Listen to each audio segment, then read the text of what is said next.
Hi, it's Kath, and I'm talking about love again.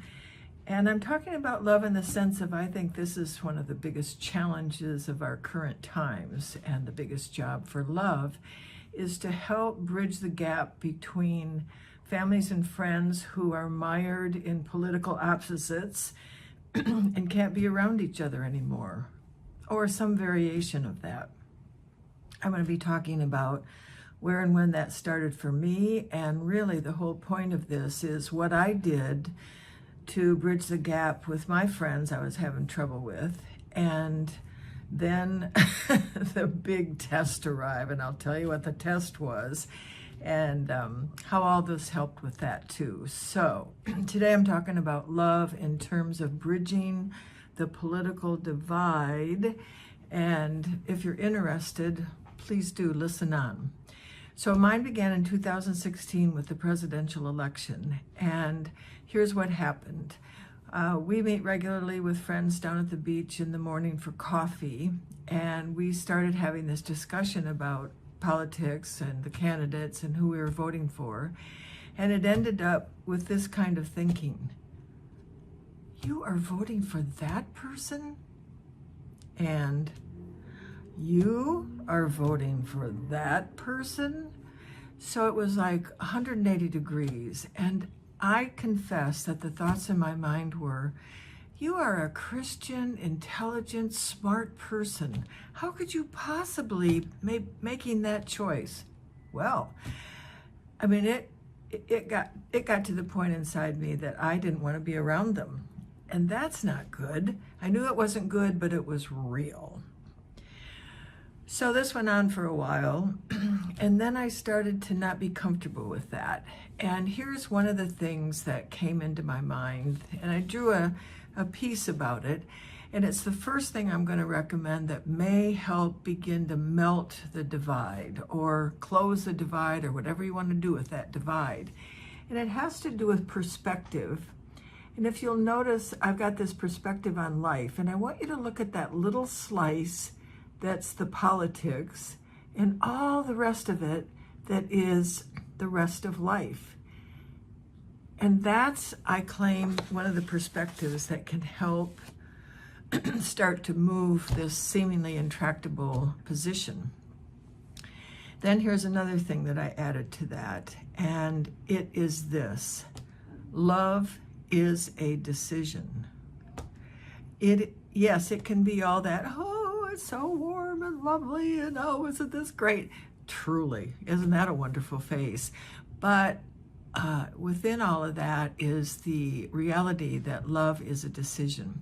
So combined with those two, being able to see people in more of a wholeness rather than their politics being the whole definition of them, and realizing that I could choose to love like these people. And that's what I decided to do. And I can say that now, which is a long time later, we're still friends. And I just like knowing that. Okay, so that's where I got to. And then the test arrives. And here's the story of the test. So I am going to Michigan for my older brother's 80th birthday party, and it is going to be a great celebration. My sister-in-law planned a lovely event, and there's tent, and there's music, and there's catered food, and you don't need to know all that. But what I want you to know of it is that my younger brother, who I hadn't seen in 20 years at least, and there's a story behind that, but that's not for this video, was going to be there. He was coming, and I was so excited. So a couple of days before the event, here comes my brother driving in his truck and his little camper. And he gets out of his truck, and he has, I notice, a red hat on. And on the red hat, it said, "Joe and the Hoe have got to go." And I'm telling you the truth, my mind went blank. It just went blank. And I recovered, and here's where I went with all this. This was a big test, because I was offended by that. And yet I had done this prior work. So what am I going to do about this? It's my brother. He's my brother. And I choose love. And I know that that is not the entire definition of him. He has raised a wonderful family who I am in touch with regularly, etc., etc. So that's what I'm saying to you. And people would like to know, well, what's your relationship like now? Well, I actually texted him and I told him, I said, I think you ought to know, brother, that I'm telling the Red Hat Ho story on my YouTube, and so the world's going to hear it. And I just think it's a nice example of how you can make a decision to love someone, and I think it's something that the world needs more of now, and so I'm talking about it. And my brother, who's very laconic, very brief, he texted back, neat. We certainly need something to happen.